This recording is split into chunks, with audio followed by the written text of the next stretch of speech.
বাড়িতে ঢোকার অনুমতি ছিল না, যখন তখন ঢুকে বাড়িতে। ওই ক্ষেত্রে রাসূলুল্লাহ সাল্লাল্লাহু আলাইহি ওয়াসাল্লামকে শুনে, ইয়া রাসূলুল্লাহ, যেই সেই বাড়িতে ঢুকে যাচ্ছে, এসে যখন তখন ঢুকে যাচ্ছে, কি অবস্থা আছি না আছি, কি অবস্থায় পরিবার আছে না আছে। না, এইরকম নয়, অনুমতির একটা ব্যবস্থা হওয়া উচিত। আয়াত নাযিল হয়, ইস্তিজানের আয়াত সূরা নূরে নাযিল হয়ে গেল।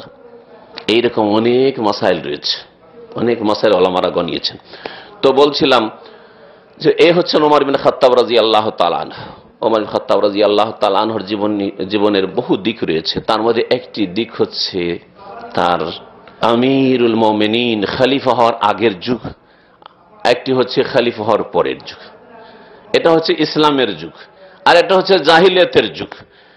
জাহিলিয়াতের যুগে তিনি অত্যন্ত শক্ত প্রকৃতির মানুষ ছিলেন, কঠোর প্রকৃতির মানুষ ছিলেন, তাকে সকলে ভয় করত।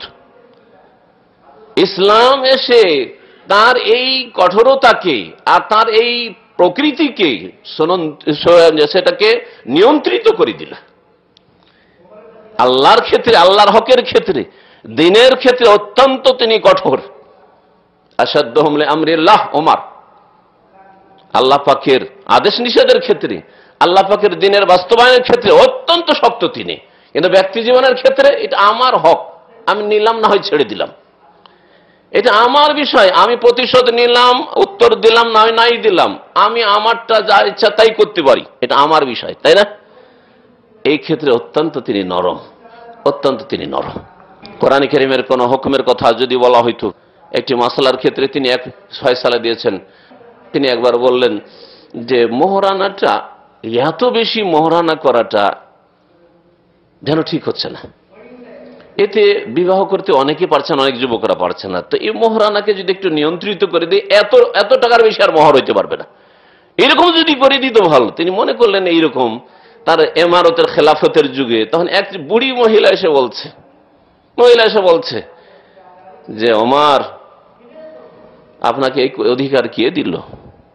আল্লাহ কোরআনে বলছেন, ওয়া আতাইতুম ইহদাহুন্না কিনতারা ফালা তাখুযু মিনহু শাইআ।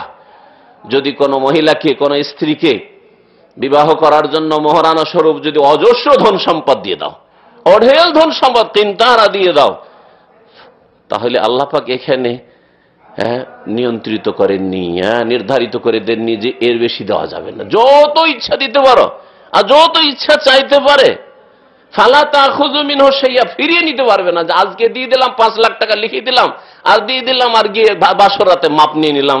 আর না হইলে যে দিয়েও দিলাম, দেওয়ার পরে বললাম যে ব্যবসা বাণিজ্য করতে হবে, জমিটা কিনতে হবে, এই বাড়িটা করতে হবে, তো দাও, তোমার গয়না গাঠিগুলো বিক্রি করে দাও। যেমন অনেকে আজকাল ধোঁকাবাজি করছেন, এরকম স্ত্রীর কাছ থেকে ফিরিয়ে নিচ্ছেন বিভিন্ন বাহানা করে। আপনার বাপের চিকিৎসা করতে হবে আপনার স্ত্রীর বাইরে দিয়ে, স্ত্রীর মোহরানার টাকা দিয়ে। আর যদি ঋণ নিতে হয় তো অন্য লোকের ঋণের মতো ফিরিয়ে দিতে হবে আপনাকে। আপনার অধিকারটা কোথায়? আবার দখলদারি বসে বসে আছেন, ওখানে দিয়ে দিয়েছেন, সেটা তার হক হয়ে গেছে, আপনার সামান্যতম কোনো অধিকার নেই তার উপর। তার ব্যক্তি মালিকানা, ফুল ব্যক্তি মালিকানা রয়েছে, তাতে কোনো রকমের ত্রুটি নেই। তিনি বললেন যে এই বুড়ির কাছে ওমর হেরে গেল। তাহলে বোঝা গেল যে তিনি সবসময় শক্ত ছিলেন। আল্লাহর দ্বীনের ক্ষেত্রে, হক কথার ক্ষেত্রে, হককে মেনে নেওয়ার ক্ষেত্রে অত্যন্ত নরম তিনি ছিলেন। আল্লাহ পাকের সীমা নাই, দ্রুত তিনি থেমে যেতেন যে এরপরে আর যাওয়া যাবে না, এতটুকু আমার অধিকার রয়েছে।